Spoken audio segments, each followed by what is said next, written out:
Hello, and welcome to the GRACE podcast series. My name is Denise Brock, and I am the Operations Director for the Global Resource for Advancing Cancer Education, or GRACE. In this podcast series, we interview patients, advocates, and healthcare professionals to provide the most updated information for our community and to highlight important issues facing those dealing with a cancer diagnosis. We hope you find this information valuable. For questions or comments, please visit us at cancergrace.org.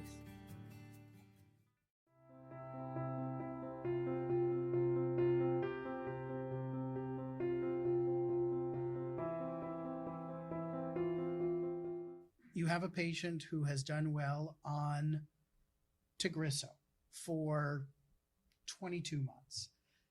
And at that point, they have one new lesion in the lung. At that point, I think many of us would favor radiation just to that spot and continuing the treatment. Yes? I don't think that's even much of a controversy. We don't have a lot of evidence on that, but we generally feel that if it's what we would now call oligoprogression, oligo meaning few, so one or two isolated areas, but the background well controlled, there is limited but very consistent evidence that if you treat that spot, you can have patients continue to do well on ongoing systemic treatment, the same Tagrisso for months to a year or longer after that. So, cancer begets cancer. Right. Now, brain, we would say, I think the same thing. If you had one or two brain metastases, what do you do now if there are multiple spots in the brain progressing, but nothing outside of the brain? Is there, do you favor whole brain radiation or multiple sites treated and continue the Tagrisso there? So that's definitely a more challenging scenario. And I think a lot of that takes into account patient-specific features as well.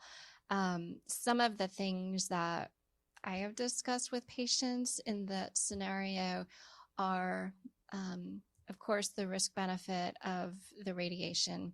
But there is also another strategy, which is doubling the dose of the Tagrisso. And it has been demonstrated as well that can bolster the response in the brain, and then monitoring closely to see if you can get enough of a reduction so that instead of something as drastic as whole brain radiation, you might be able to dial it back and just do gamma knife to some areas. And then there is also, on top of that, considering the addition of pemetrexed, which does have some CNS activity. Well, let me try to refine it a little bit. You have a patient who you are worried about progression in the brain, but they need to change treatment because of systemic progression. They have 5 new areas of disease, but they've had brain metastases, or there's some ambiguous findings that you're worried are meningeal. Heather, you mentioned that your institution, Dr. Neal has generated some data on the combination of chemo and Tagrisso, osimertinib.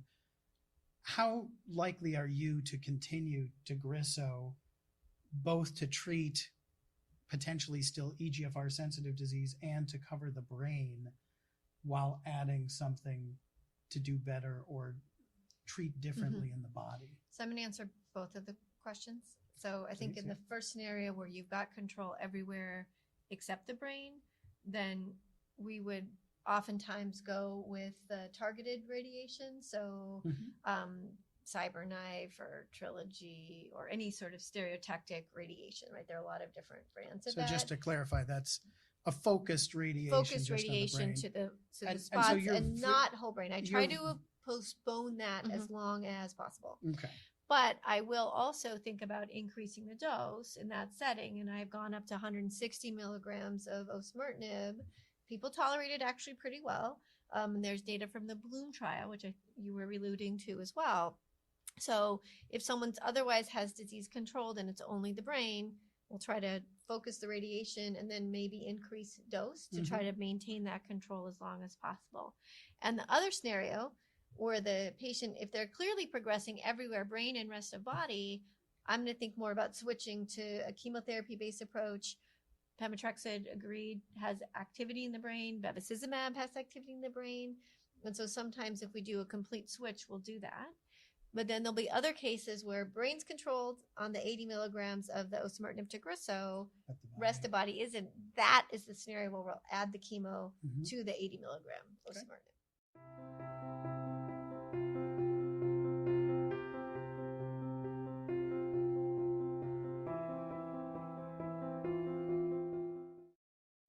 Thank you again for joining us. This podcast was made possible by the generosity of sponsorship from our friends at Lilly, Novartis, and Takeda.